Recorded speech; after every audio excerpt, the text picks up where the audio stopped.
Salut, c'est Alexandre Aflalo. Bienvenue dans 100% PSG La Tribune, le podcast débat d'ici Paris, Île-de-France. Alors, avant de rentrer dans le vif du sujet, je vais évidemment vous répondre parce que là, pour reprendre un peu les mots de Jérôme Commandeur, je sais ce que vous vous dites. Tiens, il y a eu un désistement. Voilà. Alors oui, non seulement il y en a eu un, mais l'honnêteté et la transparence m'obligent à vous dire qu'il y en a même eu 4, voilà, avant que je puisse m'asseoir sur cette chaise. Mais donc voilà, avant qu'on démarre, un petit mot déjà de remerciement pour toutes les personnes qui n'ont pas pu présenter la tribune aujourd'hui, qui font en sorte que je puisse être là. Et évidemment, un grand merci aussi au taulier Bruno Salomon pour sa confiance. Voilà, ça fait 4 ans que je participe à la tribune et la présenter aujourd'hui, j'avoue que c'est un petit pincement, c'est un petit plaisir, voilà, un petit honneur. Donc merci à Bruno, merci de me filer les clés du camion et promis, je te le rendrai sans rayures. Et honnêtement, franchement, de quel meilleur contexte pouvait-on rêver pour cette première présentation de ce podcast. Moi, je me voyais déjà au lendemain d'une soirée catastrophe. Voilà, un PSG humilié à Stamford Bridge, renversé par Chelsea, une remontada improbable dans une émission la plus triste de l'année, avec des chroniqueurs qui se seraient sautés à la gorge dans un studio voilà, rempli de tristesse, de rage et de dépit. Voilà, le cauchemar, quoi.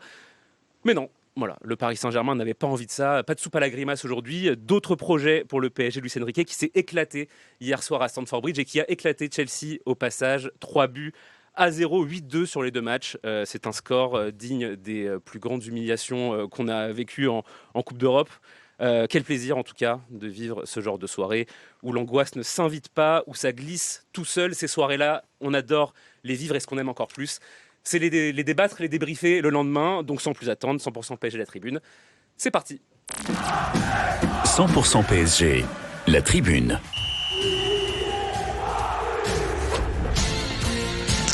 Au sommaire de cette tribune, on aura évidemment le traditionnel « j'aime » ou « j'aime pas » de nos chroniqueurs. Puis on se posera une question très simple. Après cette double confrontation ultra dominante face à Chelsea, est-ce qu'on a retrouvé le vrai Paris Saint-Germain ? On parlera ensuite de Bradley Barcola, en très grande forme, encore buteur, mais sorti blessé hier soir. Si tant est que sa blessure n'est pas grave, est-ce que Barcola peut être le joueur déterminant du PSG en 2026 ? On évoquera ensuite le cas Matvei Safonov, infranchissable hier soir. Le Russe tient-il son premier vrai match référence avec le Paris Saint-Germain ? Et enfin, un petit mot quand même pour la suite, Galatasaray ou Liverpool en quart de finale. Qu'est-ce qu'on préfère ? Et avant ça, comment doit-on aborder le match face à Nice ce week-end ? Voilà, vous avez le programme. Place au spectacle. 100% PSG, La Tribune. J'ai de la chance, je suis comme Luis Enrique, je n'ai que les meilleurs joueurs avec moi autour de la table. Et donc je vais pouvoir vous les présenter en commençant par une petite nouvelle. Voilà, vous l'avez déjà aperçu si vous suivez les matchs de Ligue des Champions sur notre chaîne YouTube. Et d'ailleurs, si vous ne vous êtes pas abonné à cette chaîne YouTube, 100% PSG, ici Paris, Île-de-France, abonnez-vous. Voilà, c'est la petite annonce obligatoire, sinon Bruno Salomon me tape sur les doigts. Merci. C'est sa première tribune aujourd'hui. Elle est journaliste, passée par RFI, par Radio Nova, par Move. C'est une grande amoureuse du Paris Saint-Germain. C'est une amie et c'est accessoirement la seule personne de France à avoir de plus belles boucles que moi. C'est vrai. Bonjour Sarah Loubakou. Je suis adoubée. Ben oui. Oh là là, merci, c'est formidable. C'est la plus belle présentation qu'on ait faite de moi. Salut Alexandre, salut tout le monde. Ben voilà, merci Sarah Lou, bienvenue, merci d'être là. Ça me fait Mille évidemment merci. trop plaisir. Petite nouvelle, pourquoi petite quand même ? Je me permets de te poser la question. Mais bientôt grande. Merci, je prends aussi. Vous le connaissez bien, lui en revanche, sa beauté est inversement proportionnelle à son optimisme à l'approche d'un match du PSG, ce qui fait de lui le plus bel homme de la Côte d'Azur. Mathieu Faure de Nice Matin est avec nous. Abdellah était déjà prêt à être présenté. Mathieu Faure de Nice Matin est avec nous. Putain, même ma femme, elle m'a jamais fait des compliments comme ça. Mais évidemment, faut soigner les présentations. Je suis là pour la première fois, il faut être un peu nickel, quoi. C'est beau ce que tu fais. Merci d'être là, Mathieu. Il est souvent premier sur l'info en ce qui concerne le PSG, mais quand il n'est pas premier, c'est qu'il a laissé volontairement la place. Abdellah Boulma est là. Salut Bruno. Salut Alex. On nous différencie parce que j'ai pas le t-shirt de hockey, moi. Non mais Alex, je suis tellement content de te voir à la présentation. C'est une anomalie, mais une anomalie totalement positive. Okay. Je suis extrêmement heureux de te voir à la présentation. Bonjour tout le monde, bonjour Julien. Et... Bonjour. Bonjour Sarah Lou. Ouais, donc tu as spoilé le dernier présent, c'est le jeune quarantenaire le plus affûté de sa génération. Voilà, on va y travailler encore. Et le Eliud Kipchoge de la direction des sports de Radio France. Salut Julien Froment. Salut Alex, salut à tous. Alors, on va pouvoir rentrer dans le vif du sujet. Donc, on l'a dit, le Paris Saint-Germain a très largement battu hier Chelsea. Pas d'inquiétude, pas de stress, pas d'angoisse. Et on va donc pouvoir débriefer cette rencontre avec le j'aime pas pour commencer. Pas beaucoup de j'aime pas aujourd'hui autour de la table. Je crois que globalement ça va. J'ai envie de commencer avec notre ami dans le sud de la France, Mathieu Faure. Est-ce que tu peux me donner, Mathieu, ton j'aime ou ton j'aime pas, du coup, s'il te plaît? Même si je suis pas le plus optimiste du monde, là, ça serait vraiment de mauvaise foi de trouver un j'aime pas hier. Donc, je vais partir sur notre ami géorgien à la barbe taillée à la herse, qui, après avoir fait une rentrée vraiment tonitruante la semaine dernière, il nous a bien fait comprendre que ça l'avait un peu enquiquiné d'être sur le banc. Hier, il nous a fait un début de match, globalement une première mi-temps assez foudroyante où, à la première demi-occasion, il a ouvert le score, il a mis tout le monde dans le morail. Et globalement, on se rend compte que c'est quand même un joueur qui nous a bien fait comprendre que la Ligue 1 ne l'intéressait pas des masses. Mais par contre, la Ligue des Champions, les matchs en milieu de semaine et le soir, c'est vraiment sa came. Et depuis qu'il est arrivé il y a un an, est-ce qu'on peut dire que c'est le game changer? Je ne sais pas, mais c'est vraiment un joueur taillé pour la Ligue des Champions, quoi.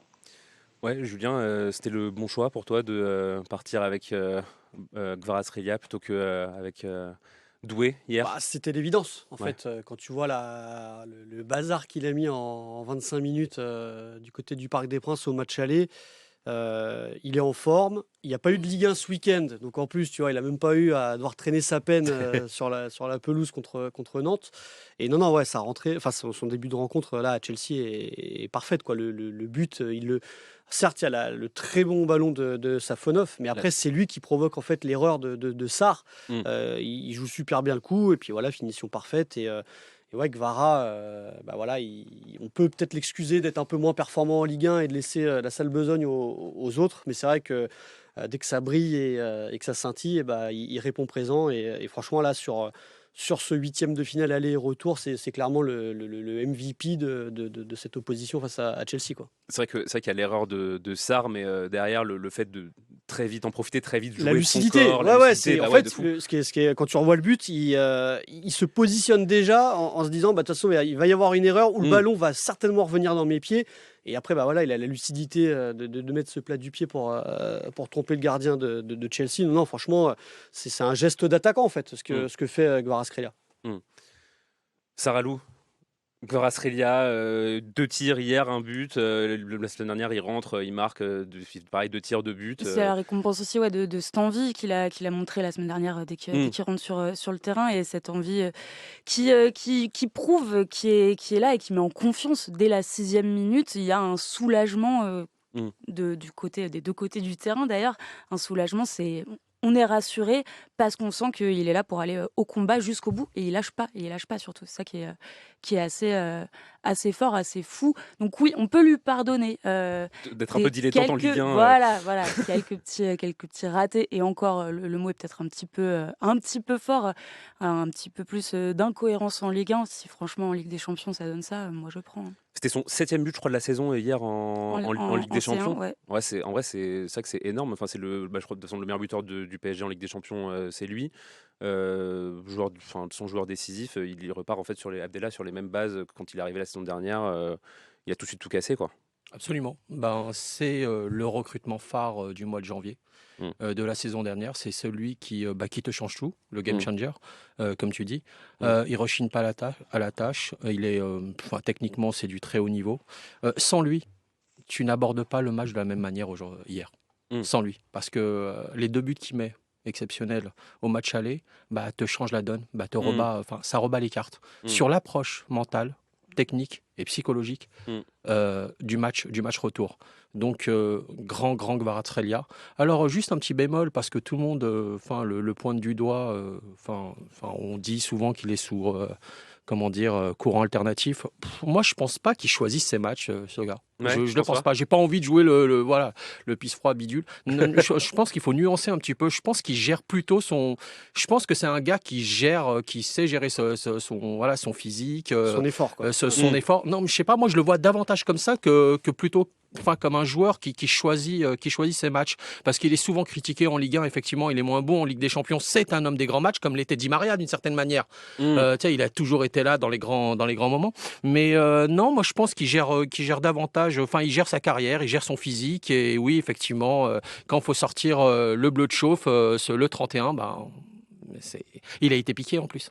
Il est sur le banc, il entre, 2 buts, il arrive, il est titulaire sur le second match, masterclass. Et en parlant de mec qui a été piqué, justement, après on passera au prochain, mais c'est vrai que j'ai quand même envie d'avoir un petit mot pour Désiré Doué, parce que Désiré Doué le remplace non, pas, je suis un fou, c'est Lee qui le remplace, mais Désiré Doué rentre en cours de match, c'est lui qui fait les frais de la titularisation de Kvaratskhelia. Peut-être Matt, du coup, pour conclure ce débat sur ton j'aime.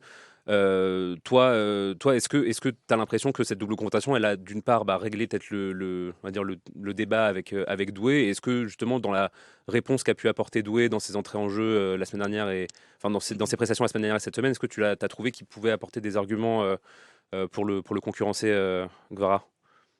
L'avantage du foot, c'est qu'un match en chasse l'autre. Donc ça se trouve en quart de finale, ça sera Doué qui fera la différence et les courbes s'inverseront. Mais là, sur la double confrontation, le trio qui a débuté hier soir, c'est le trio le plus performant, sachant que Doué, il fait une rentrée plutôt moyenne ou insignifiante hier, et après le match était déjà joué aussi. Mais Barcola a marqué beaucoup de points sur cette double confrontation, Gvara aussi, et Dembouz, il a confirmé que c'était le joueur le plus à même à occuper cette position axiale. Donc pour l'instant, le grand perdant de cette confrontation des 4 offensifs, c'est Doué. Mais comme je t'ai dit, ça se trouve, il suffit que Barcola en apprenne que c'est une blessure grave, et ça change tout, Donc c'est bien d'avoir des joueurs offensifs pour mettre de la concurrence et piquer les autres, et voilà, parce que c'est des champions et ça marche à l'orgueil, et quand ils sont vexés, ils sont un peu plus forts, bizarrement. Voilà, là je pense que Doué il doit être bien remonté, effectivement, si c'est ça son carburant. En tout cas, je pense que les prochains matchs ça va rouler tout seul. On passe au j'aime ou au j'aime pas suivant. Je peux me tourner vers toi quand même. C'est bon, j'ai le droit. Tu as le droit. Sarah Lou, ton j'aime ou ton j'aime pas, s'il te plaît. C'est le 3e but de cette rencontre hier, signé Seny Mayulu. Au-delà du but en lui-même, c'est surtout la réussite d'un Titi. La réussite, le 2e but cette saison inscrit en Ligue des Champions par Mayulu, issu du centre de formation du PSG, qui avait été buteur déjà lors de notre finale la saison dernière. Voir un Titi être impliqué, déjà il est rentré en 2e période, être impliqué et au bout de un quart d'heure sur le terrain, aller planter sur une passe d'Hakimi. Le but est très beau. Oui, c'est Hakimi qui lui fait la passe. C'est c'est Hakimi. J'ai un doute, mais c'est Hakimi qui se fait tacler, je crois. C'est Hakimi qui se fait tacler, le ballon revient et après il est bien placé. Ouais. Bravo. Avec Vara au début de l'action. Excellente mémoire, Sarah Loubacouche. Et c'est pour ça que vous êtes là aujourd'hui. Oh, merci pour ma mémoire. Tu sais que ça me rend dingue. Tu sais que plus je prends l'âge, et plus je perds en mémoire. Enfin, ce qui est. Non, mais pardon. Bienvenue dans le podcast de santé. Non, mais je te promets, pardon pour ce. Tu dois interlude. Il y a des bonnes applications. Non, mais sérieusement, tu me poses une question sur ce que j'ai vu hier, mais parfois, je suis dans l'impossibilité de te dire qui a fait la passe à qui, à quoi, etc. Alors que tu as des gamins de 20 ans qui se souviennent des matchs d'il y a 1 ou 2 ans. Comme Matt, par exemple. Moi, sur les passes. C'est vrai que sur les passes D, je suis très moyen. Je viens de revoir le but, c'est passe de Gvara et Hakimi qui se fait tacler, le ballon qui revient, et après c'est Mayulu qui termine magnifiquement bien. Jus, je vais rester avec toi. Jus, le but de Mayulu, il est magnifique. Il est magnifique déjà. Dans l'exécution. Il fait du bien au mental, j'imagine aussi pour lui, parce qu'il revenait de blessure il n'y a pas très longtemps, et il fallait peut-être qu'il revienne dans ce statut-là qu'il avait. Et puis il y a aussi, il y a toujours aussi la situation contractuelle, tu vois. Je pense qu'il doit jouer, qu'il doit pas mal jouer. Alors je sais pas si lui ça lui pèse, mais c'est vrai que tant que ça c'est pas réglé, c'est toujours un truc que tu as derrière le dos et qui tant que ça sera pas réglé, ça sera relou pour lui. Mais là il nous a fait une rentrée comme on a l'habitude de le voir, il est entreprenant, il est au bon endroit au bon moment, il fait le bon geste, son but est vraiment magnifique, et voilà, dans la rotation de Luis Enrique, très clairement Mayulu fait partie des joueurs importants. Même il a eu des moments où il a été titularisé assez longuement par Enrique. Là il revient de blessure, et franchement ça peut ne lui faire que du bien à lui. Et ça prouve encore une fois que le PSG n'hésite pas à s'appuyer sur ses titis. Alors bien évidemment, il y a Warren qui est tout le temps là, qui est inépuisable, Warren Zaïre-Emery. Mais voilà, Seny Mayoulou, je pense que si le petit Njantou n'était pas blessé, il ferait aussi partie de la rotation. Et je pense que c'est encore une fois un excellent message qui est envoyé au centre de formation en disant les gars, si vous travaillez bien, que vous êtes dans le moule, vous aurez des minutes. Et même peut-être vous pouvez marquer des buts en finale de Ligue des Champions, quoi. Peut-être. Peut-être. Alors, il faut y retourner. En tout cas, vous pourrez marquer des buts en quart de finale de Ligue des Champions, sûr, parce que là, le PSG y est sûr. On va pas vendre la peau de l'ours avant de l'avoir tué. Mais ouais, Abdellah, toi, le retour de Mayoulou depuis quelques jours, ce retour de blessure, là, tu sens qu'il monte un peu en puissance. C'est compliqué, Mayoulou.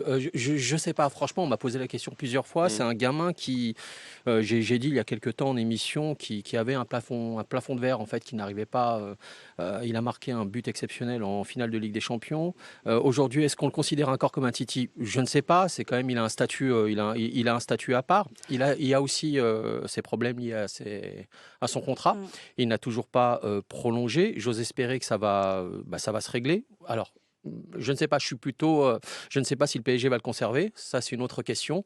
À voir ce qui va se passer dans les prochaines semaines. Ça m'a fait hyper plaisir de le voir marquer un but exceptionnel hier. Tu sais, quand il est en confiance, il est capable de faire des choses extraordinaires. Alors que d'ordinaire, dans l'absolu, je le trouve plutôt, je le trouve un peu scolaire. Je l'ai pas vu progresser de manière exponentielle ces derniers mois. Et je termine avec ça à l'instant. Julien vient de dire que c'est un message positif envoyé aux gamins du centre de formation. Je ne sais pas.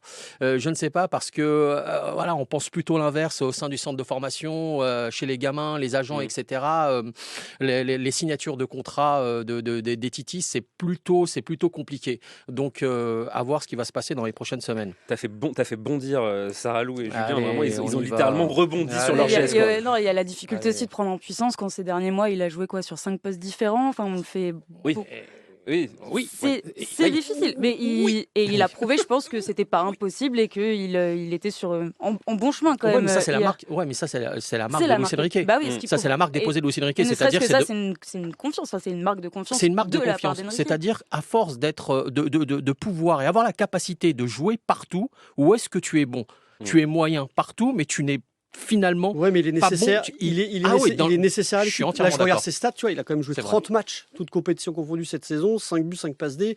Luis Enrique quand même a donc un garçon dans son effectif. Il peut le mettre au milieu de terrain, en attaque, dans un couloir, même latéral.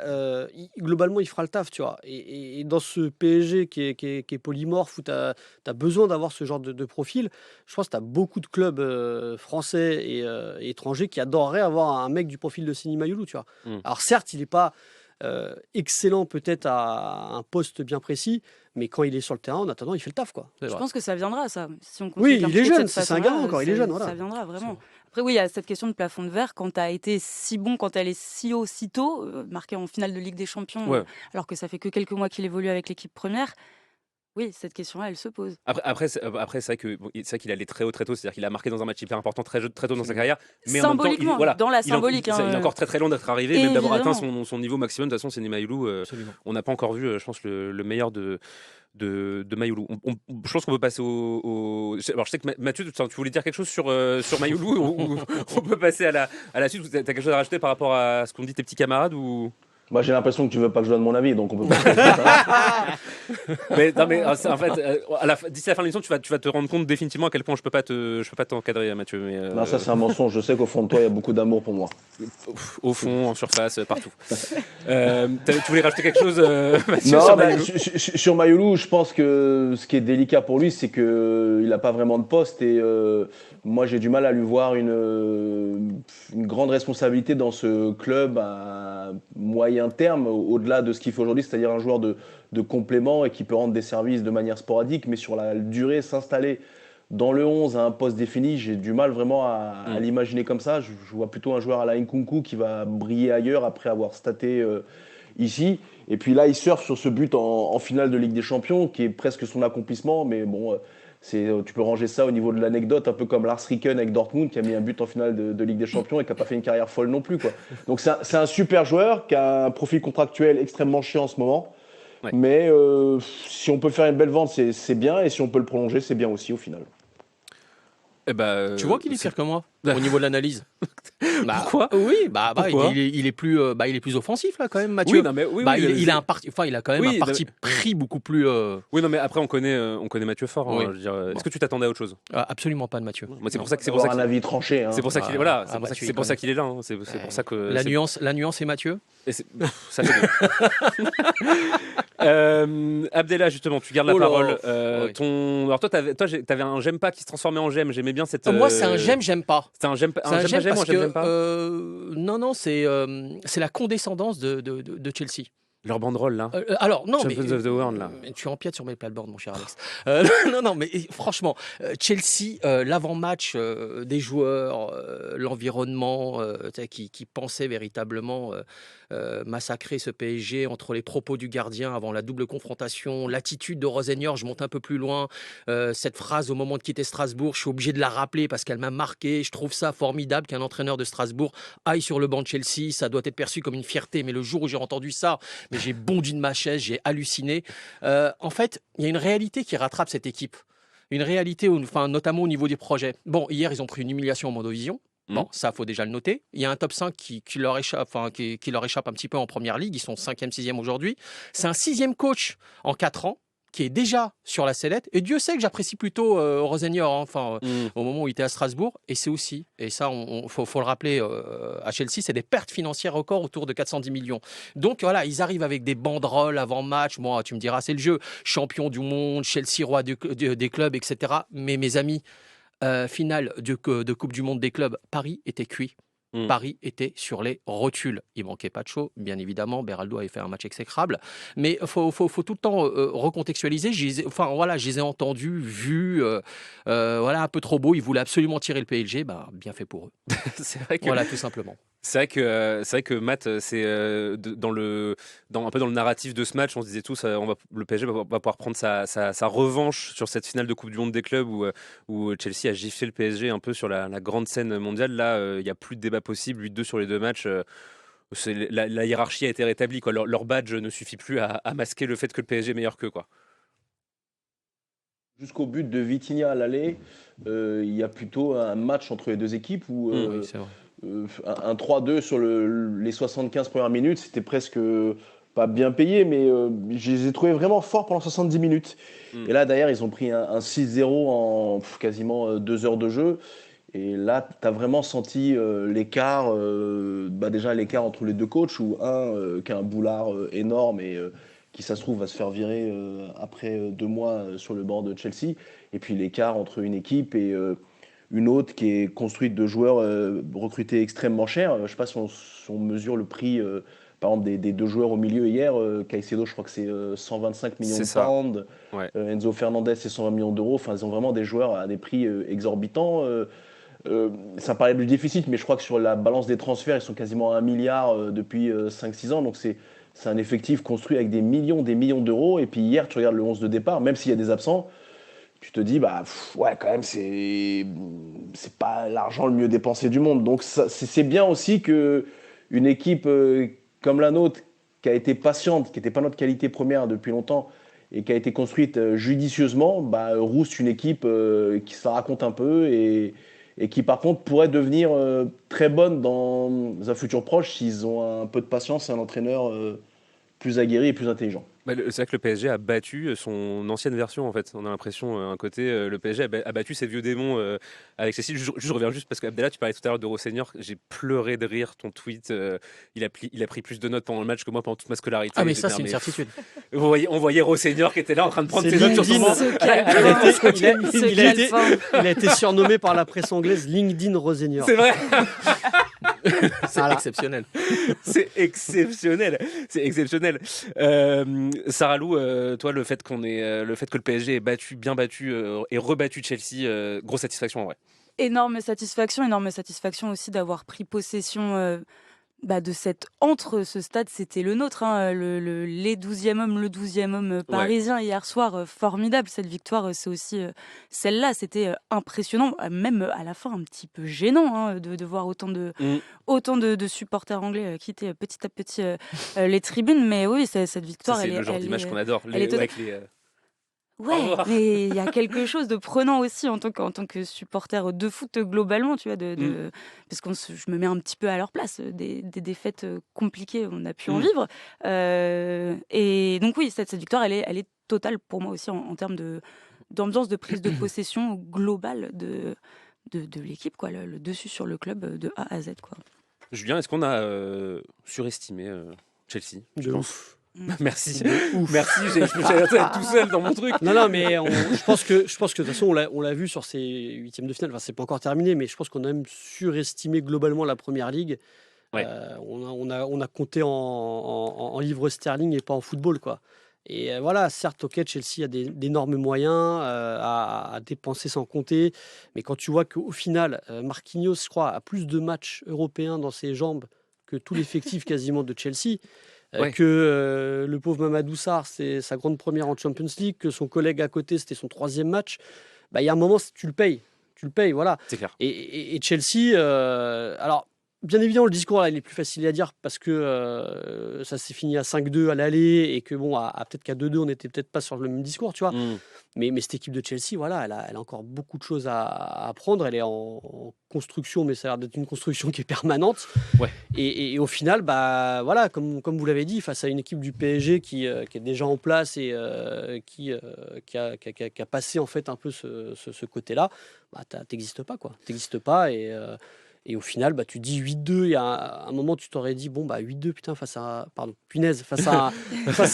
club anglais, c'est exceptionnel. Là, 8-2, tu dis presque, c'est normal, quoi. Mais c'est vrai qu'il souffre aussi de la comparaison. Comme l'a dit Matt, c'est une équipe jeune, Chelsea. Il me semble que la moyenne d'âge c'est 23 ans. Mais du côté du très mal foutu en fait. C'est ça, oui, je pense que c'est jeune et inexpérimenté. Parce que tu peux être jeune et expérimenté. Là, c'est jeune et inexpérimenté. Du côté du Paris Saint-Germain, c'est jeune et expérimenté. Oui, mais tu as été jeune et inexpérimenté aussi au PSG. Donc là, tu payes. En fait, là, Chelsea paye pour apprendre, quoi. Ah, c'est clair. Pour apprendre et pour expliquer peut-être un peu le projet aussi, puisque c'est ça qu'on a du mal à saisir. Ouais, puis en même temps, j'ai l'impression que ça fait quand même 4-5 ans qu'ils essayent d'apprendre, quoi. C'est-à-dire que là, pour l'instant, ils apprennent, puis ils virent le mec avec qui ils voulaient apprendre, donc ils réapprennent, puis ils virent le mec avec qui ils voulaient apprendre. Du coup, ouais, c'est ça, vraiment. Et juste pour rappeler, donc hier, parce que tu parlais de la Première Ligue très justement, City battu par le Real Madrid, donc éliminé. Arsenal qui a battu Leverkusen après avoir fait nul à l'aller, donc qualifié. Chelsea, on en parle depuis tout à l'heure, bien éliminé. Et ce soir, du coup, on a Newcastle face à Barcelone et Liverpool face à Galatasaray. C'est le match qui nous concerne parce que le Paris Saint-Germain affrontera le vainqueur de cette double confrontation en quart de finale. Et Tottenham aussi qui est très mal embarqué. Et Tottenham, j'ai failli les oublier. Il y a tellement de clubs anglais. C'est un enfer. 6 clubs. C'est un enfer. Oui, et alors si vous n'avez pas vu le résumé du match aller entre Tottenham et l'Atlético Madrid, je vous le recommande. C'est un divertissement exceptionnel. Vraiment, c'est les 15 minutes qu'a vécu le pauvre gardien remplaçant de Tottenham sur la pelouse du Wanda Metropolitano. C'est terrifiant, vraiment un cauchemar absolu. Jus, pour terminer avec toi, avec ton j'aime, s'il te plaît. La sérénité, le Paris sérénité Germain, quoi. En fait, tu as l'impression que ils sont arrivés en chaussons à Stamford Bridge, tranquilles, et il ne pouvait rien leur arriver, quoi. Enfin, ils ont abordé le match. De toute façon, il l'avait dit en conférence d'avant-match. Si on va là-bas, c'est pour marquer des buts. On va pas attendre et subir. Et en fait, le PSG a été totalement maître de son destin, a été protagoniste. Et ça se voit avec l'entame de la rencontre. Tu marques 2 buts très rapidement. Ça y est, tout est plié. Et même quand c'est un petit peu tangué avec des occasions, le PSG n'a pas dévié de sa route. Et au final, tu as l'impression de revoir un peu ce que tu veux, c'est-à-dire le PSG de la saison passée qui est en totale maîtrise et qui gère la situation, quoi. Je me souviens donc lundi, au moment de la tribune, pour préparer le match, on était tous à peu près d'accord sur le fait qu'il y aurait sans doute un scénario un peu où on allait souffrir en début de match et que ça allait être un peu compliqué. Matt, du coup, toi qui es le pessimiste originel, est-ce que le PSG t'a rassuré, t'a fait mentir avec cette sérénité justement? Là, 5e minute, c'est plié. Enfin, 5e minute but, 15e minute, c'est plié, on remballe. Et tu voyais que le PSG n'a pas été perturbé une seule fois de tout le match, quoi. Comme on n'avait pas joué le week-end dernier, j'avais pas de comparatif, tu vois, j'avais pas de mood dans lequel être. Et donc je suis arrivé mardi à 19h complètement perdu puisque je savais pas quelle posture adopter. Ouais. Donc je dis bon donc j'étais très zen en fait sur le match et comme le début de match a très vite été en notre faveur, j'ai pas eu le temps de trop stresser. Et puis je trouve qu'on a fait preuve d'une efficacité à la fois sur la fin du match aller et sur le début de ce match qui est pas du tout habituel chez nous puisqu'on avait un déficit à la fois de confiance et d'efficacité, alors que là, enfin je veux dire le but de Barcola c'est l'exemple même. Il ratait des choses simples et là il te met un but en étant extrêmement décontracté. Une espèce d'élancé simple, tout était fluide et puis tu te dis en fait on est dans un soir, il peut pas nous arriver grand chose. Donc on n'a pas eu trop le temps de réfléchir hier puisqu'on avait quasiment plié le match au bout d'un quart d'heure de jeu et puis après quand tu as quand même 5 buts d'avance, faut vraiment une catastrophe nucléaire qu'on n'a pas eu depuis très longtemps pour qu'on remette l'équipe adverse dans le lot. C'est vrai que par rapport à ce que vous dites, tous très justement sur le côté un peu mental, confiance, ça roulait tout seul. 9 tirs au match aller, 8 tirs au match retour et une efficacité en fait maximale. C'est vrai qu'on avait le sentiment, Sarah Lou, que le PSG, depuis quelques semaines, tirait, mais était un peu dans sa tête et du coup ça voulait pas rentrer. Là, tu as l'impression que dans la tête, il y a un truc qui s'est débloqué et en fait, tout passait.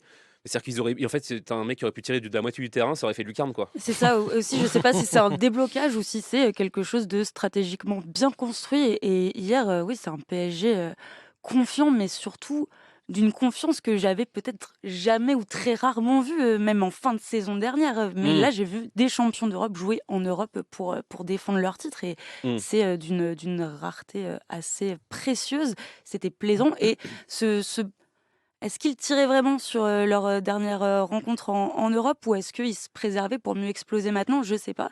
Et c'est pour ça que je ne sais pas si on peut parler de déclic ou pas. Ça, on déroulera, si tu veux, sur ce débat.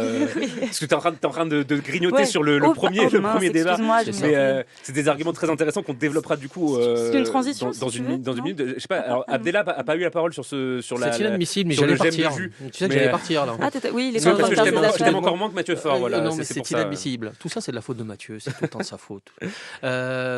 Non, enfin le match, oui, c'est l'entame du match. C'est, par rapport aux années précédentes, on était un peu stressé à l'idée des matchs retour à l'extérieur. D'ailleurs, il y a une stat assez édifiante sur les matchs à l'extérieur de Luis Enrique.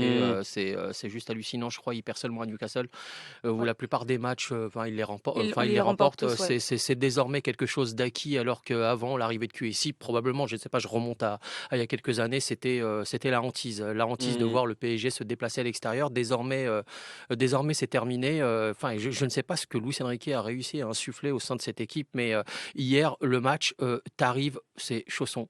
Ils étaient en claquette, quoi. Alors, il y a eu une petite pression, effectivement, de Chelsea en tout début de match, mais ils les ont étouffés très rapidement, notamment grâce à ces débuts en l'espace de 15 minutes. En 15 minutes, ils ont plié le match. C'était terminé. On n'avait plus l'habitude de voir ces choses-là. Hormis la deuxième partie de saison dernière. Mais globalement, dans l'absolu, c'est quelque chose dans l'histoire du PSG qui a totalement changé. On n'avait pas l'habitude et c'est vrai que ça faisait bien plaisir de se faire une soirée très très très détente. J'en profite, alors je sais pas où vous avez vu le match, vous. Moi, pour la petite histoire, j'étais hier, vous savez, dans ce fameux bar, le Perroquet, dans le 14e, qui est le fameux bar décoré aux couleurs du Paris Saint-Germain. Et j'en profite pour passer un petit coucou aux supporters avec qui j'ai discuté hier, qui sont des auditeurs fidèles de la tribune. Donc s'ils écoutent vraiment l'émission et qu'ils ont écouté jusque-là, je leur passe le bonjour. Et du coup, alors, voilà, donc c'est fini pour ces j'aime pas. Merci à tous. On s'en va, mais c'est pas encore la merci, au revoir, bonne journée.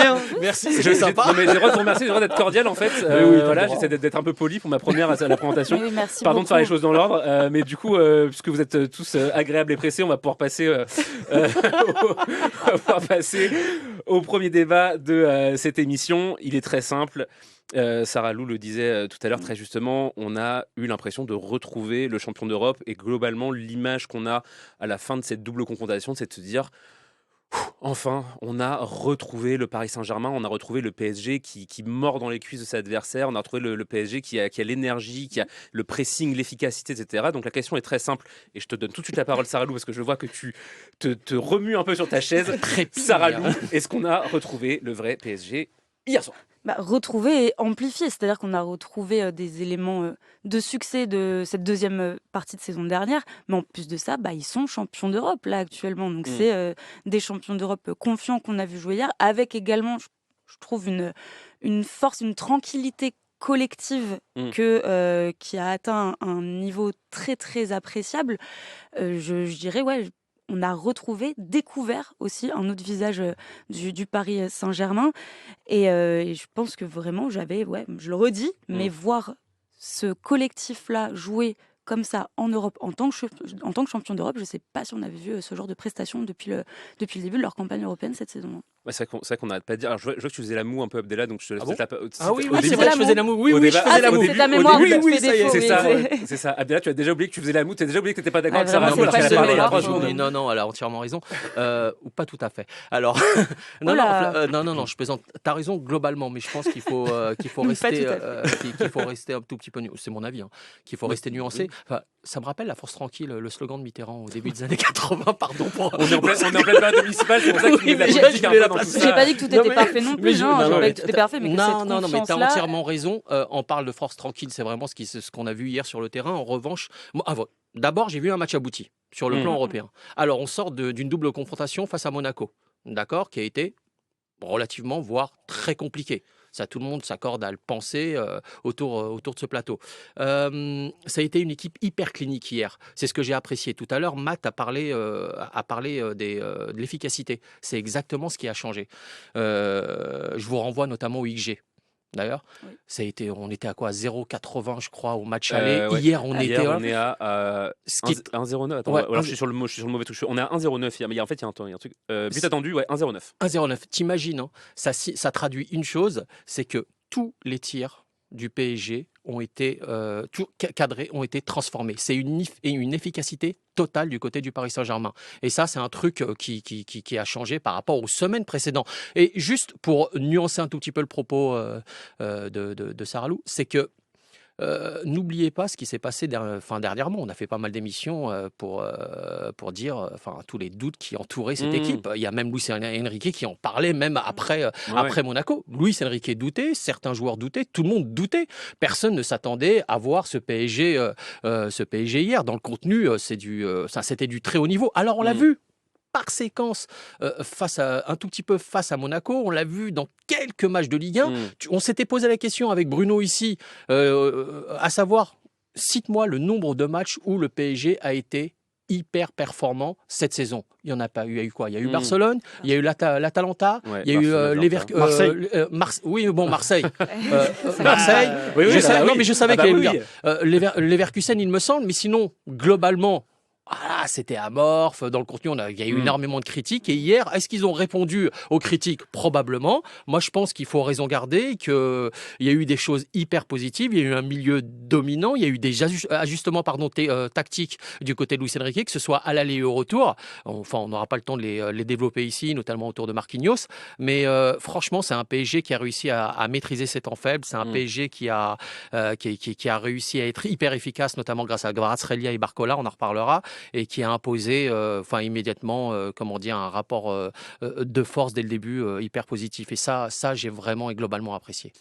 Mathieu, toi, comment tu vois justement le fait, la différence aussi rapide et drastique entre le visage du PSG qu'on a vu contre Monaco sur la double confrontation, et même en championnat d'ailleurs, parce qu'en championnat c'était pas glorieux non plus, et le visage qu'on a vu du PSG sur les 2 matchs contre Chelsea, où globalement sur 90 minutes, effectivement tu disais il y a peut-être une mi-temps où tu leur laisses un peu de terrain, mais sur les 3 autres mi-temps t'es implacable, quoi. Comment tu la vois ce changement aussi rapide et drastique du PSG ? Il y a peut-être la nouveauté, puisque Monaco, c'est une équipe que tu joues tous les ans, et jouer une équipe de ton championnat dans un éliminatoire aller-retour, peut-être que tu as moins ce sentiment d'urgence, coup près, ou de parfum de Coupe d'Europe, donc peut-être que tu es moins alerte. Et puis Monaco est peut-être aussi une meilleure équipe que Chelsea. Et puis il y a peut-être aussi, comme ça a été le cas avec Kvara, c'est que l'équipe, elle a été peut-être aussi piquée dans son orgueil, un peu blessée des critiques de la presse, du fait qu'ils ont quand même livré 2 matchs très pauvres contre Monaco, que la défaite au Parc contre Monaco juste avant Chelsea, elle était aussi à minima alarmante, au mieux très enquiquinante, et qu'à un moment donné, il faut que tu justifies le fait que tu es champion d'Europe, quoi. Et comme en face de toi, tu avais une équipe qui t'avait tamponné en finale de Coupe du Monde des clubs, qui se revendique championne du monde, qui avait un peu d'arrogance, tu avais quand même plein de petits éléments pour vraiment piquer ton ego de manière positive. Et puis, une fois que ça tourne bien pour une fois dans ton sens, parce que je crois que sur la double confrontation, on est à moins de 3 XG et tu mets 8 buts. Bah, Donc ça veut dire que tu as une réussite insolente et tu as le droit aussi de temps en temps à ce que ça tourne dans ton sens. Et là, ça tombe dans ton sens sur une double confrontation au moment où tu en avais le plus besoin. Et tant mieux, il faut prendre. Maintenant, il faut capitaliser sur ça et peut-être enfin lancer la machine, parce que c'est rigolo, ça va vite. Il y a, je pense, un mois, on faisait plus peur à personne. Et là, depuis une semaine, tu as l'impression qu'on refait peur aux gens. Donc il faut entretenir cette image et capitaliser dessus. Je pose une question un peu ouverte. Peut-être juste, toi, vu que tu n'as pas encore pris la parole sur ce débat, tu pourras commencer. Mais est-ce que vous pensez que le PSG a pu peut-être stratégiquement se ménager ou un peu peut-être on va dire surjouer sa méforme ces dernières semaines, ces derniers mois, pour justement arriver, parce que là en fait tous les doutes qu'on pouvait avoir sur leur mental, sur leur physique, là on a vu des mecs qui cavalaient en permanence pendant 90 minutes, qui sont allés sur tous les pressings, qui ont tout fait, etc. C'est-à-dire que tu n'as pas l'impression de voir la même équipe qui tirait la langue contre Monaco il y a 2 semaines. Est-ce que tu penses que ça pouvait être juste stratégique Je pense pas que ce soit stratégique. Après, je pense que peut-être qu'en Ligue 1, ils ont peut-être fait un tout petit peu moins d'efforts, parce qu'à un moment, il faut choisir ses combats. Et même en étant, entre guillemets, un petit peu moins performant en Ligue 1, tu es toujours leader, voilà, avec un petit point devant Lens. Un point, ça, si je peux dire. 4 points. Non, c'est un. Là, point. il y a un point, Oui, voilà. un point en attendant le match face à Nantes. Donc voilà, mais après, je pense que non, le PSG a vraiment été dans le dur, que cette période où ils n'ont pas été bien physiquement, justement, après, le temps de se retaper un petit peu, de se remettre d'équerre athlétiquement, ça a pris un peu de temps. Puis voilà, tu as des joueurs, par exemple, tu penses à Hakimi qui est parti à la CAN blessé, le temps que lui revienne aussi. Enfin, je pense que les états de forme étaient vraiment assez disparates. Et là, tu commences enfin à avoir un groupe qui a des états de forme homogènes. Et ça fait la différence, parce que c'est un PSG qui a besoin d'être très bien physiquement pour être très bien footballistiquement. Là, on le voit à Paris, d'un point de vue athlétique, face à Chelsea, n'a pas souffert de la comparaison. Ils ont fait vraiment 2 matchs où ils ont été au top à ce niveau-là. Et voilà, et ça change la donne en termes de pressing, de contre-pressing. Tout ça fait que ce PSG redevient le PSG qu'on a connu la saison passée, quoi.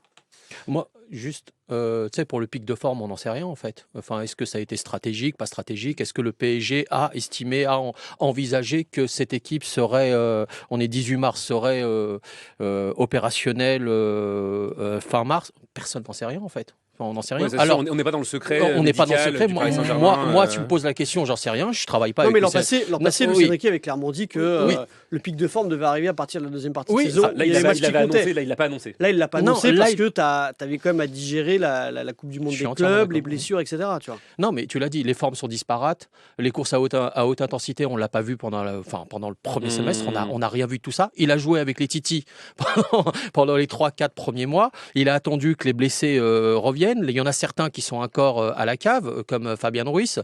Neves revient à peine. Barcola, on va peut-être le perdre j'en sais rien du tout. On attend les nouvelles. Hier avec une botte, botte orthopédique. Et il doit passer des examens aujourd'hui, si je dis pas de bêtises. On est mercredi. C'est ça. Voilà. C'est ça. Donc non, franchement, ça c'est des questions auxquelles on n'aura pas de réponse, à moins d'être dans le secret des dieux. Mais globalement, on regarde ce qu'on a vu hier. C'est plutôt positif. Maintenant, encore une fois, je demande à ce que l'essai soit transformé au prochain match de Ligue des Champions. Avec quand même un match de Ligue 1 qui n'a pas été joué ce week-end. Oui, et ça compte. Bien sûr. Ça a fait polémique, mais ça compte, t'as raison. Bien sûr, parce que quand il va retomber et que du coup tout va s'enchaîner, il va falloir le... Je vais vous poser une dernière question, mais avant je voulais quand même revenir. Alors j'aurais pu en faire un petit j'aime spécial, mais j'ai zappé. Je ne sais pas si vous savez, moi je fais le débrief tactique pour le Parisien aussi. On les salue d'ailleurs, le Parisien, on les embrasse. Hier, donc je me suis revu le match après le match et je suis retombé et j'étais complètement admiratif devant cette séquence. Je ne sais pas si vous vous souvenez de la 27e à la 31e minute où il se passe 3 minutes 5 où Chelsea touche le ballon une fois. Et t'as, je crois, 61 ou 62 passes réussies par le PSG. T'as les 11 joueurs qui touchent le ballon. Je montre mon téléphone, j'ai noté toutes les passes de tous les joueurs. Parce qu'à la base, je voulais faire mon papier sur ça, mais trop compliqué. Trop terrible. Il était 1h du mat et j'étais fatigué. Voilà. Non, mais c'est hyper intéressant. Et donc, en fait, il y avait vraiment les animations, les mouvements, les mecs qui passaient de droite à gauche, de gauche à droite. Et il y a vraiment, au-delà du contre-pressing dont on parle, et on en parle parce que c'est le plus marquant. Mais en fait, comment tu as baladé cette équipe de Chelsea, c'est le moment où les supporters parisiens commencent à faire olé à toutes les passes, et Paul Choucriel qui dit ils font passer les 5e de première ligue pour des joueurs amateurs. C'était aussi ça la force du PSG, quoi. Bah, c'est ces longues séquences. Enfin, cette séquence que tu viens de décrire, c'est des séquences qu'on voyait souvent l'année dernière en deuxième partie de saison. Oui, effectivement, on les voyait de manière sporadique. Oui. On le voyait de manière sporadique. C'est quand tu fais une imitation de quelque chose, c'est sporadique. Ah ouais, ça c'est vrai. Celle-là, je la retiens. On en reparle tout à l'heure. Non, plus sérieusement, ce que tu viens de décrire, c'est tellement juste. Là, on aimerait voir ces séquences de jeu, plus sur 60, 70 minutes, 80 minutes, mais elle a été. Attention, Chelsea en face, au bout de 15 minutes, ça y est, c'était terminé. Enfin, ils avaient 20 minutes, ils avaient levé le pied, il n'y avait plus personne en face. Une petite question pour finir, un tour de table très rapidement, en commençant par toi, Matt. Sur les 2 confrontations, est-ce qu'il y a un joueur que tu retiens en particulier ? L'évidence voudrait Gvara, mais j'ai envie de retenir Barcola parce que avant cette double confrontation, il était quand même sur 17 matchs de rang en Ligue des Champions sans marquer. Je ne sais pas si on se rend compte, pour un joueur offensif, c'est un demi-championnat. Donc c'est énorme. Et dans les 17 matchs, tu as quand même des ratés invraisemblables. En finale, il y a ce penalty tiré de manière calamiteuse contre Bergame. Enfin, tu as beaucoup de ratés. Ils sont terribles. Et je trouve que ces 2 buts, ils sont à la fois beaux, à la fois instinctifs. Un du gauche, un du droit, et ils sont cruciaux dans le déroulement du match. Il y en a un qui ouvre le score et l'autre qui met le 2-0 très vite, donc c'est des buts importants, et je trouve qu'il ressort vraiment grandi de cette double confrontation, parce qu'au-delà des buts, avec ce qu'il a proposé, sa capacité à occuper toute la largeur, etc., on se rend compte que c'est un joueur, s'il franchit un cap, qui peut être extrêmement important et puissant et impactant dans cette équipe. Barcola, on va en parler tout de suite, juste avant, juste tous les 3, en un mot, quel joueur vous retenez ? Jus ? Gvara. Abdella ? Oh, mais c'est facile de dire Gvara. Non, j'en ai parlé tout à l'heure. Toi, t'es pas comme tout le monde. Mais je suis pas comme tout le monde. J'ai envie de me distinguer, Alex. J'ai pas que ça à faire, bordel. Arrêtez d'une. Joao Neves sur les 2 matchs. Ça raloute, toi ? Barcola. Et Barcola, justement, on en parle tout de suite. Buteur hier, buteur la semaine dernière. Oui, bien sûr. Oui. Tu deviens comme moi, Alex. J'ai pas assez dormi aujourd'hui. Voilà, excusez-moi. Buteur hier, buteur la semaine dernière.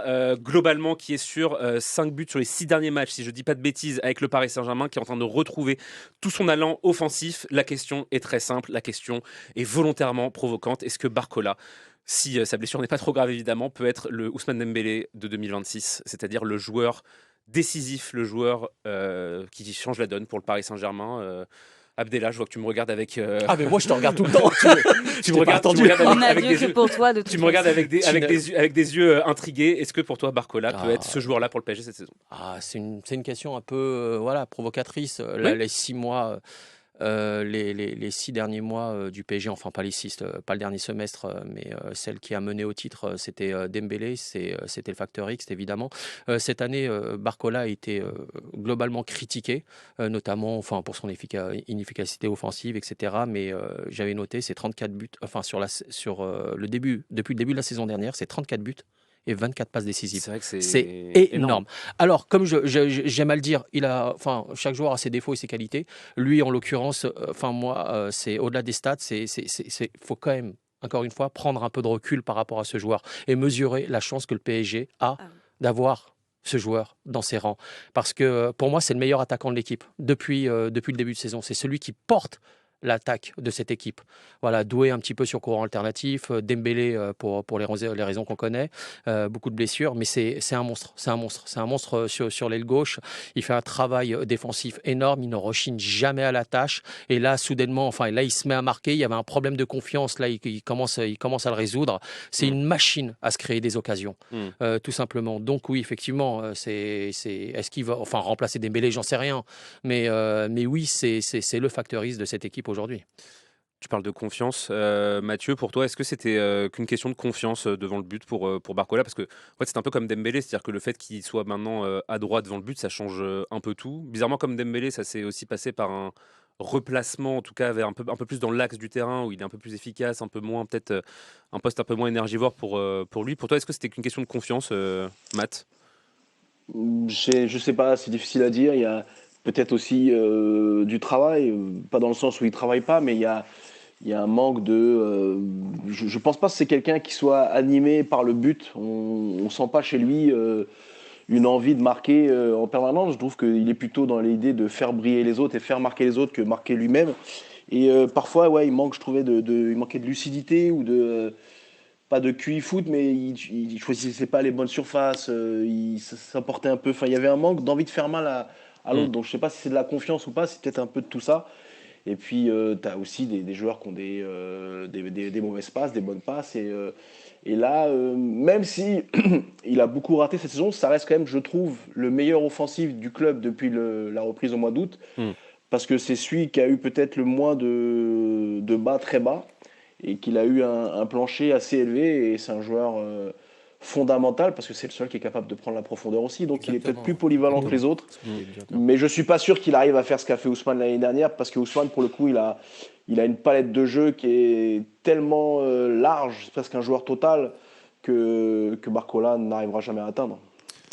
Ça peut durer, Sarah Lou, tu penses, pour Barcola? C'est vrai qu'il y a le côté peut-être tueur qu'a plus Ousmane, qu'a pas Bradley, mais est-ce que tu penses quand même que cette forme peut durer pour Barcola?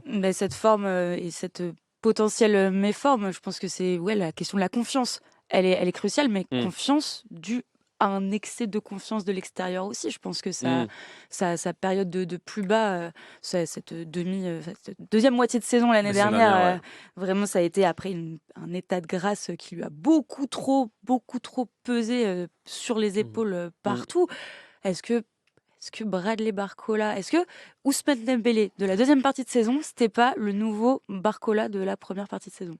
Je sais, Mais je si, sais non, mais pas. elle a pas. Non, mais ce que je veux dire- je vois ce qu'elle non, veut dire. mais il y a Non, mais quelque t'as pas chose- tort, C'est une bonne t'as pas question. tort. Non, Tu mais veux prendre ma place? Tu veux Non, mais poser des Alors, questions? c'était pour Non, mais si tu retourner regardes, ton- si tu regardes, non, mais c'est vrai que Barcola, Allez, ce qu'on oublie Barcola, c'est que la première partie de saison, offensivement, le PSG tient grâce à lui.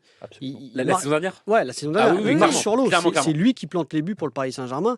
Et même moi, j'ai trouvé ça très étonnant qu'à la fin de la saison, sur les récompenses individuelles, le ballon d'or, etc., un garçon qui a 21 buts, 21 passes D, soit même pas parmi les candidats potentiels. Ne dans me le top lance 10 pas du sur le ballon d'or, tu Julien, vois. ça va durer 3 heures. Non mais voilà.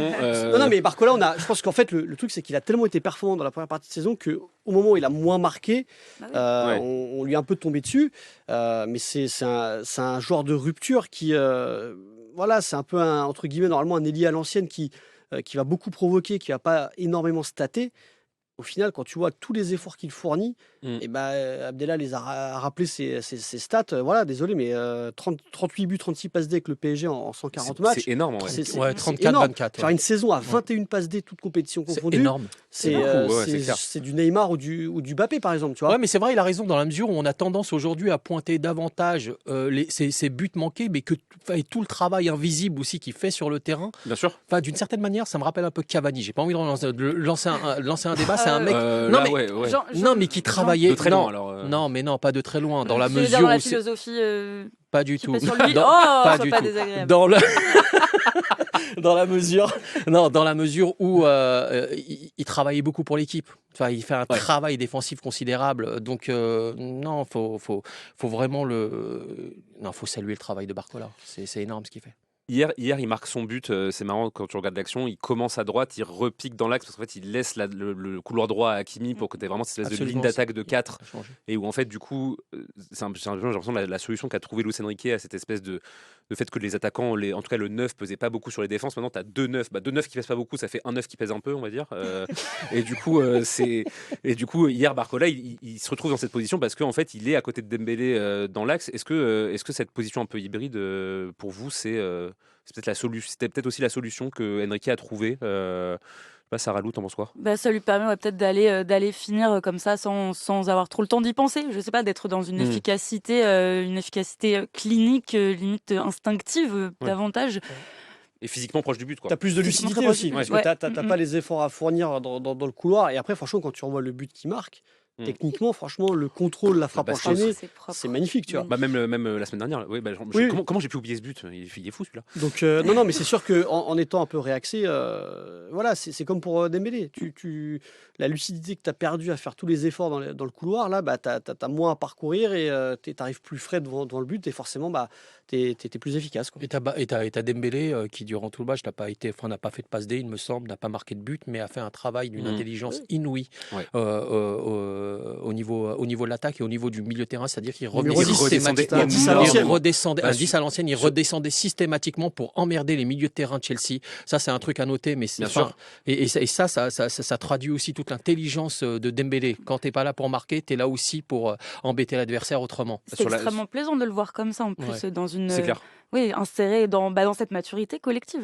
Vraiment, on avait une construction différente. C'est extrêmement plaisant. Sur la séquence dont je vous parlais, on le voyait vraiment redescendre vraiment en régista, quoi. C'est-à-dire vraiment devant la défense pour attirer les mecs, etc. Donc c'était Dembélé, c'est sûr que de toute façon, c'est un peu des sempiternels débats. C'est-à-dire qu'en fait, quand il marque pas, on a envie qu'il marque. Mais quand il marque pas, il est tellement fort en même temps. Donc on le prend comme il est, tant qu'il est sur le terrain. Et en tout cas, pour Bradley Barcola, on suivra bien entendu avec beaucoup d'attention les suites de sa blessure, parce que maintenant qu'il est lancé sur sa saison, ce serait quand même bête qu'il soit déjà coupé dans son élan, et on aura bien besoin de lui pour les quarts de finale. De l'autre côté du terrain, on a un autre joueur qui a été vachement décisif, c'est Matvei Safonov. Gros match hier. Alors moi, au début, il m'a fait un peu peur. Il y avait notamment une sortie aérienne où j'étais un peu en mode... pas passé loin celle-là quand même, mais au final il fait 9 arrêts hier et globalement il n'y a rien qui est passé. Il a écœuré les attaquants de Chelsea. Ma question est la suivante et je me tourne en premier lieu vers toi, Julien. Est-ce que Matvei Safonov tient son premier match référence avec le PSG au plus haut niveau? Oui. Très clairement. Voilà, merci pour tout. Merci, bonne journée. Voilà. C'était sympa. PSG la tribune. Non, mais il a été performant. Alors c'est vrai qu'il y a toujours des petites, notamment dans le jeu aérien où il peut être un peu flippant. Ouais. Notamment cette action là où il y a une tête d'un joueur de Chelsea et ça rebondit sur la tête de Safonov et ça un peu voilà. Mais après sur sa ligne, il est solide. Son jeu au pied, c'est lui qui est au départ du premier but parisien de Gvara. Voilà, c'est vrai que c'est pas un nom, c'est pas le mec qu'on attendait à ce poste-là à ce moment de la saison. C'est clair. Mais on lui a donné l'opportunité, il l'a saisi. On le rappelle que sur le match aller, le but de Dembélé, ça part d'un arrêt de Safonov. Ouais. Là, il y a eu sur le retour, certes, il y avait déjà 2-0, mais tu as eu une séquence où Chelsea quand même a poussé, il y a eu des occasions. Il a réalisé les arrêts. On parlait d'efficacité. Le PSG a été efficace offensivement, mais a été aussi efficace défensivement. Et cette efficacité défensive, c'est en grande partie grâce au match de Safonov. Et il touche 53 fois le ballon, ce qui est digne des stats d'un joueur de champ en vrai, hier. Mathieu, Safonov, conquis définitivement, ou tu lui laisses encore un peu de temps pour gagner ton cœur? Un mec à moustache avec le catogan, je peux pas être conquis. Hein. il est vraiment avec ses collants là, il est vraiment pas beau quoi. Mais par contre, il a une qualité que n'a pas notre ami Nordis, c'est qu'il est rassurant. Et du coup, là où Chevalier diffusait une espèce de peur, de fébrilité à tout le monde, et puis une perte de confiance de ses coéquipiers, là tu sens que les autres, ils ont foi en lui, et que même si il a un jeu au pied hier qui est un peu déficient, qui fait des sorties aériennes un peu flippantes. Il donne une passe D. Je trouve qu'il a une capacité à se remettre très vite dans le match et à penser à passer à autre chose et puis à sortir une parade, une espèce de manchette brillante dans la foulée. Donc tu l'as jamais senti en perdition, parce que mal allé sur le premier but, il a la main molle et pourtant après il se remet dedans. Donc c'est le gage d'un joueur qui a plutôt un gros mental.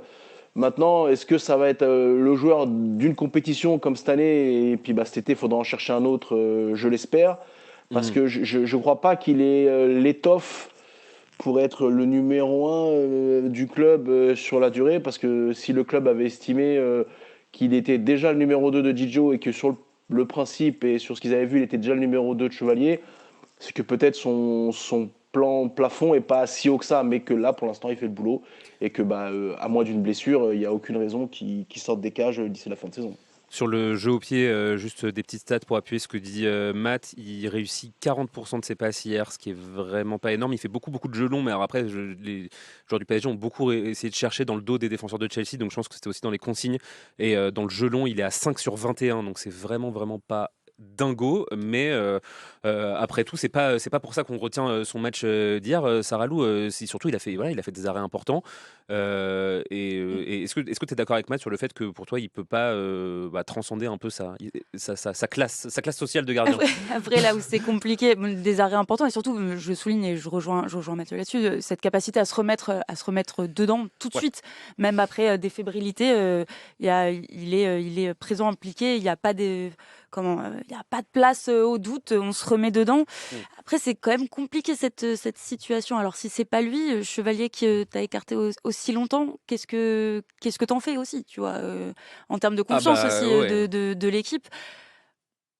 Je trouve qu'on est parfois un petit peu injuste aussi avec Safonov, qui hier quand même arrêté tout ce qu'il devait arrêter. A priori, c'est ce qu'on demande à un gardien aussi. Moi-même, moi le premier, je suis ultra dubitatif encore aujourd'hui par rapport à. Enfin, je suis un peu dans la team de Mathieu, c'est-à-dire que pour moi, effectivement, c'est un second gardien qui surperforme plutôt qu'un premier gardien qui se révèle. Mais à ce stade-là de la saison. Ouais, voilà. Après, s'il fait ça pendant 6 mois, moi je suis ravi. Mais s'il fait ça pendant 10 ans, je suis ravi aussi. Mais vous êtes dur. Toi, Abdellah, du coup, toi, t'as pas l'air d'accord avec moi. Avec Saralou. Avec Saralou. Ça, c'est bien. Tu vois? Merci. Tu vois, Saralou. C'est vrai, on est dans la même team. On est dans pour une fois. Pour une fois. Dis-moi, Abdellah, sur ça. Non, plus sérieusement, je sais pas. Oui, effectivement, c'est pas courtois dans les cages. Mais tu as combien de gardiens à l'international de très haut niveau que tu pourrais éventuellement récupérer si tant est que le PSG veuille chercher un autre gardien? Bon, Chevalier est à la cave. Ok, on est d'accord. Là, Safonov, mais il fait le boulot pour le moment. Enfin, n'oublions pas ce qui s'est passé. Enfin, on va pas refaire un débat avec Donnarumma, qui est d'ailleurs éliminé en 8e de finale de la Ligue des Champions. Je tiens à le rappeler. Non, mais faut tout de même le rappeler. Merci d'avoir ouvert le dossier. Non, je l'ouvre avec Donnarumma. Enfin, oui. Je l'ouvre et je le referme rapidement. Et tu as raison. C'est que hier, il fait le boulot. Il fait 9 arrêts sur les 9. Bon, il y en a 2 exceptionnels. À l'aller, il fait la même chose. Les 6 autres, je les ai vus. Bon, franchement, pas de quoi. Voilà, il fait les arrêts qu'il faut. Arrêt de grand gardien. Enfin, il y a rien à dire. Ceci dit, statistiquement, il aurait dû encaisser plus de buts. Donc, il fait quand même le boulot. Il est serein, il dégage. Il est présent dans le but. Franchement, il est en confiance avec sa défense. Tu sens que... Il faut tout de même rappeler que ce gardien est arrivé, a eu des débuts compliqués, une adaptation relativement difficile. On lui a quand même ramené Zabarni dans les pattes. Mais rappelons quand même le contexte. C'est assez pour moi, c'est un gardien qui a une vraie force mentale. Alors, il n'est pas parfait. Alors, voilà, il a pas mal de défauts, mais pour le moment, franchement, il fait le boulot, quoi. Et il progresse, quand même. Son jeu au pied, j'ai l'impression que ça améliore, ou en tout cas se stabilise, s'améliore doucement. Mais non, réellement, je trouve qu'il y a un peu d'injustice envers. Je suis entièrement d'accord avec toi. Voilà. On est les pro-Safonov. Non, alors, pas non plus. Pardon. Voilà, tiens, elle me lâche. Vous n'êtes pas les anti-Safonov, en tout cas. Pas du tout. Alors, pas du tout. Chevalier, il a dû quand même passer une soirée un peu compliquée hier dans la tête. Là, il a vu son concurrent direct fermer le débat, quoi. Je crois que c'est pas la première soirée compliquée. Là, c'est Chevalier. Mais il y a un moment, lui, il a eu sa chance. Il était le numéro 1. Il avait tout ce qu'il pouvait. Il avait tout à disposition pour disputer ce 8e de finale de Ligue des Champions face à Chelsea. Il n'a pas fait le boulot. À un moment, Luis Enrique a démontré que tu peux mettre 50 millions sur un gardien de but. S'il fait pas le taf, tu mets son remplaçant. Son remplaçant fait le boulot. Et voilà. Après. Une saison, c'est long. On n'est pas à l'abri que Safonov se reblesse et que du coup, Chevalier ait à nouveau sa chance. Ça sera à lui de la saisir à ce moment-là. Mais là, à l'instant T, ça y est, Paris a enfin trouvé un gardien qui fait le job. Pourquoi changer, quoi? Pourquoi changer? C'est même une question qui. Est-ce que tu penses que c'est une question qui peut s'étendre à la saison prochaine, du coup? Encore une fois, c'est un marché qui est tellement compliqué. C'est ça. Tout va dépendre en fait du souhait de Luis Enrique, de Luis Campos. Est-ce que c'est aller sur un autre profil? Est-ce que c'est se contenter entre guillemets de Matvei Safonov? Et que faire d'un gardien que tu as payé 50 millions? Et est-ce que tu vas pouvoir t'en séparer dans d'aussi bonnes conditions? Donc voilà, je pense que il y aura certainement un chantier cet été. Mais après, le chantier, ça peut être juste un petit ravalement de façade en disant, bah voilà, le numéro 2 passe numéro 1, le numéro 1 passe numéro 2, et on change rien, et puis voilà, quoi.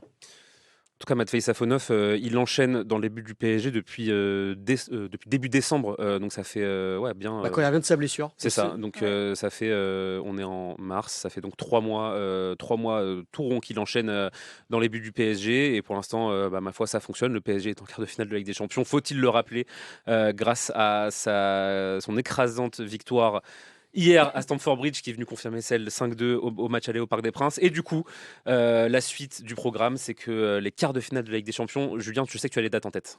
Parce que moi, je ne les ai pas. Formidable. C'est 4 avril, 4-5 avril, non, c'est ça? Sans doute. Première semaine d'avril l'aller et deuxième semaine d'avril le retour. Voilà. Merci Julien Froment de la direction des sports de Radio France pour cette précision. Donc on le saura ce soir. On tourne actuellement, il est à 14h50. On saura ce soir, ce mercredi soir, qui de Galatasaray ou 7 et 14, voilà. Oui. 7 et 14 avril. J'étais presque. Merci Jean-Michel à peu près. Merci pour ce fact-check. 3 jours près. Fact-check ultra efficace et surtout très précis de la part de Julien Froment. Merci beaucoup. Donc on saura ce soir qui de Galatasaray ou de Liverpool sera l'adversaire du Paris Saint-Germain en quart de finale. Je rappelle que, à la surprise générale, Galatasaray a gagné la première manche 1-0, si je dis pas de bêtises. Comme vous le voyez, j'ai extrêmement bien préparé cette émission, comme vous pouvez le voir. Je ne dis pas de bêtises. Une grosse surprise, parce que quand même Liverpool, c'est pas n'importe qui, même si c'est une équipe qui est éliminée en huitième de finale la saison dernière. Je ne dirais pas par qui. Autour de la table, peut-être à commencer par toi, Mathieu, à distance. Galatasaray, Liverpool, Turquie ou Angleterre, où va ton cœur pour les quarts de finale? Sportivement, on va pas se mentir, on préférait tirer Galatasaray, même si là-bas ça peut être compliqué, mais sur le papier, ça reste quand même une équipe moins impressionnante, moins expérimentée, moins taillée pour aller loin en Ligue des Champions. J'ai l'impression qu'on a un complexe de supériorité, ou en tout cas Slot entretient un complexe d'infériorité par rapport à nous, donc peut-être ça peut jouer c'est très vrai. en notre avantage. Et puis Galatasaray, ça reste quand même pour moi le match complètement lunaire au parc que j'ai vécu en 2000, arrêté à la pause, où il y a eu des bagarres, mais j'ai jamais vu ça de ma vie, moi, à part peut-être le PSG Marseille de 99. Mais là, comme il n'y a que des enfants autour de la table, personne ne s'en souvient. Là, j'avoue que la mémoire me fait défaut. Je suis désolé, mon Matt. C'est un match en gros qui a été arrêté à la mi-temps parce qu'il y avait des Turcs partout dans le stade. Des coups de ceinturon dans les travées du Parc des Princes. Et qu'il y a notamment les portes qui fermaient entre Auteuil et les tribunes latérales. Ah, on a perdu. Qu'est-ce qui s'est passé? On a perdu Matt Ford. Mais en gros, il disait que les portes latérales étaient poursuivre. ouvertes et que ça s'est fighté entre les supporters parisiens et turcs, coup de ceinture. Quoi. La belle époque en plus, à l'époque où les supporters du Paris Saint-Germain étaient bien calmes en plus. Matt est revenu, est-ce que Matt nous entend? Oui. Excuse-moi, Père Castor, on a interrompu ton histoire. Oui. C'est la censure, ça. Galatasaray, parce que c'est une équipe qu'on a beaucoup joué dans les années 90, mais qu'on n'a pas joué depuis un moment.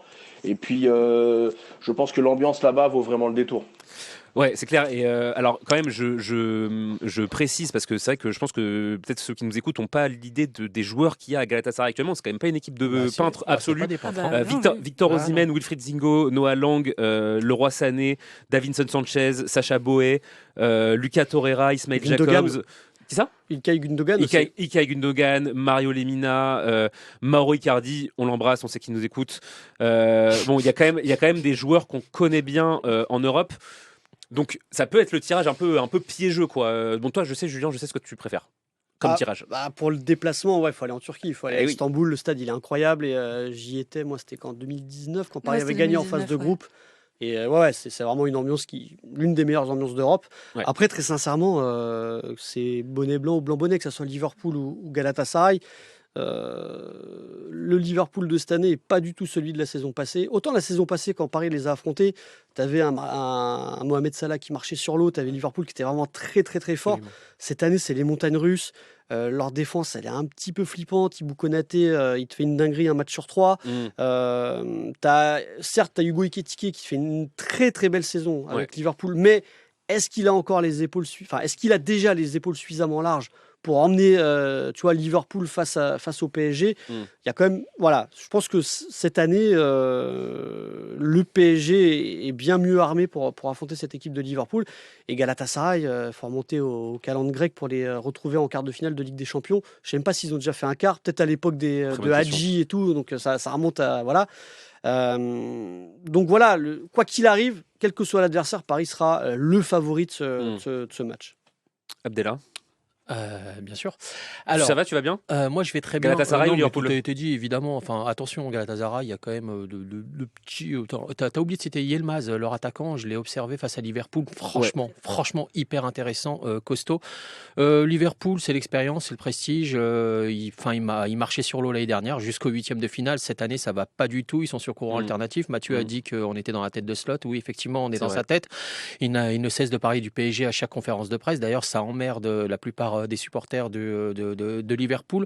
Moi, je partirais davantage sur Liverpool pour les raisons que je viens d'évoquer, mais parce que Galatasaray, alors au-delà de l'ambiance, comme l'a souligné Julien, super, se rendre à Istanbul, c'est une expérience formidable, mais Galatasaray pourrait proposer un match beaucoup plus fermé, beaucoup plus piégeux que Liverpool, et je pense que le PSG Luis Enrique, je vois davantage le PSG Luis Enrique s'épanouir face à une équipe comme Liverpool qu'une équipe comme Galatasaray. Juste Galatasaray, c'est 2013, leur dernier quart de finale. Ouais, donc ça commence à remonter un petit peu quand même. Vous voyez qu'on travaille. Ben oui. Voilà. Sarah Lou, toi, ta préférence va vers plutôt quelle équipe pour ce quart de finale? Je partage largement l'analyse de Julien, je pense qu'on est tous plutôt d'accord. Galatasaray, c'est aussi un déplacement qui pour moi, fait un petit peu plus pencher la balance en faveur de ce club. Liverpool, il peut aussi y avoir le petit piège de... Ouais, donc le monstre endormi, quoi. Exactement. Et qui sait, peut-être qu'une confrontation, rencontrer le PSG en quart de la Ligue des Champions, potentiellement pourrait réveiller les Reds. Je ne sais pas, il ne faut pas non plus se projeter, mais je pense que je préférais voir ce Paris-là affronter ce Galatasaray-là. Non, ceci dit, si je puis me permettre, bien sûr, au regard du match d'hier, si le PSG reproduit la même performance qu'hier, je ne vois pas beaucoup d'équipes aujourd'hui en Europe capables de la... Attention, bien sûr. Oui, peut-être le Bayern Munich aujourd'hui, le Real qui reprend peut-être un tout petit peu, mais je pense que le principe... c'est pas une question de Galatasaray finalement ou de Liverpool, je pense que c'est plutôt le PSG. Si le PSG est capable de reproduire ce qu'il a fait hier, il n'y aura pas grand monde en face. Je rappelle d'ailleurs, parce que tu cites le Real Madrid et le Bayern Munich, que c'est des adversaires potentiels du Paris Saint-Germain en demi-finale si les quarts sont passés, puisque dans la moitié de tableau. Donc c'est soit le Real Madrid qui s'est qualifié hier face à Manchester City, soit l'Atalanta, soit le Bayern. Ça joue ce soir. Honnêtement, en termes de suspense, il y a eu 6-1 à l'aller. On repassera pour le suspense du coup, mais voilà, donc ce sera soit le Real, soit le Bayern en demi-finale si le PSG passe les quarts. Mais avant de penser au quart de finale et avant de penser même aux demi-finales de la Ligue des Champions, il y a un autre match, il y a la Ligue 1, ça reprend ce samedi. Peut-être juste un petit mot très rapide pour vous demander. Donc le PSG se déplace sur la pelouse de Nice, c'est samedi à 21h. Après cette grosse balade en Ligue des Champions, pour vous, est-ce que il y a une priorité absolue à remettre sur le fait de reprendre 4 points d'avance en tête de la Ligue 1? Est-ce qu'on sort l'artillerie lourde ou est-ce qu'on joue, on fait reposer un peu les cadres? Matt, toi qui es sur place, quelle est l'ambiance? Notre envoyé spécial sur la Côte d'Azur, Mathieu Faure. Qu'est-ce que tu en penses, toi? Comment après Nice, c'est pas ouf en ce moment, mais comment on gère ce match contre Nice samedi selon toi? Ya. Je l'attendais pas, celle-là. Non, je vais pas te mentir, hein, les gens ici, ils sont plutôt contents de jouer Paris maintenant parce qu'ils se disent que l'équipe est soit euphorique après la Ligue des Champions, donc il y a un coup à faire, soit fatiguée, et que comme dernièrement Nice réussissait plutôt bien, notamment avec Francaise, sur le PSG, ça peut être les moments de les prendre. Moi, je t'avoue, je pense que ça peut être un match compliqué parce que c'est une équipe qui, même si elle va pas très bien, qui est assez compliquée à jouer et qui peut être très basse, bloc bas, attendre, etc. et te faire un peu disjoncter. Donc, il faudrait, si tu ouvres le score rapidement, tu peux te faciliter le match très vite. Mais si tu pars dans les éternels matchs bourbiers de Ligue 1, tu peux avoir une mauvaise surprise et te mettre les pieds dans le tapis. Donc ça serait bien d'ouvrir le score vite pour être tranquille. Je vais laisser on approche doucement de la fin de cette émission. J'ai quand même envie de laisser le mot de la fin sur ce sujet à la petite nouvelle. La moyenne nouvelle. La moyenne nouvelle. La moyenne nouvelle désormais. La moyenne nouvelle. La nouvelle. Sarah Lou. C'est pas mal finalement. Sarah Lou, est-ce que après tout ça on est remonté à bloc pour prendre 4 points d'avance en Ligue 1? Est-ce que c'est une priorité absolue ou est-ce que on peut se permettre de souffler, de prendre ce match un peu plus tranquille? C'est une priorité pour le mental aussi, je pense. Et surtout, on a pu voir, on sait très bien ce que ça fait de se rater en Ligue 1 après des expériences européennes plus que formidables. C'est prendre aussi le risque d'être attaqué, de voir une confiance un petit peu mise à mal, un tout petit peu ébranlée, ne serait-ce que pour ça, ne serait-ce que pour le mental. C'est pas mal de s'assurer l'avance, je pense. Voilà, en tout cas, Nice-PSG, ce sera à suivre évidemment samedi à 21h sur les antennes de Ici Paris. Ce ne sera pas moi qui serai là, mais écoutez, en tout cas, on suivra les copains et les copines. J'imagine que... Alors, je ne sais pas vous dire que ce sera la line-up. J'imagine que Bruno sera impliqué d'une manière ou d'une autre dans ce truc. Mais donc voilà, vous tournerez vers des gens qui ont des informations, parce que moi, j'en ai pas sur ce sujet. et sur ce, c'est l'heure de se dire au revoir. Merci à vous d'avoir suivi cette émission. Voilà, n'hésitez pas évidemment à nous mettre des pouces, des likes, des commentaires sur votre plateforme favorite de podcast, à vous abonner sur la chaîne YouTube. Bref, inondez-nous d'amour parce qu'on adore ça. Merci à Emma en régie, merci à Sarah Loubacouche, à Mathieu Faure, à Abdel Aboulma et à Julien Froment, nos chroniqueurs. Merci encore à Bruno Salomon pour sa confiance. J'étais ravi de présenter cette tribune aujourd'hui. Et évidemment, merci au Paris Saint-Germain de m'avoir rendu la tâche aussi facile, parce que j'aurais pas fait le fier avec une élimination aujourd'hui. Prochain rendez-vous, donc on l'a dit, samedi à 21h pour Nice-PSG. Et en attendant, voilà, je crois qu'on s'est tout dit. On peut débrancher cette émission.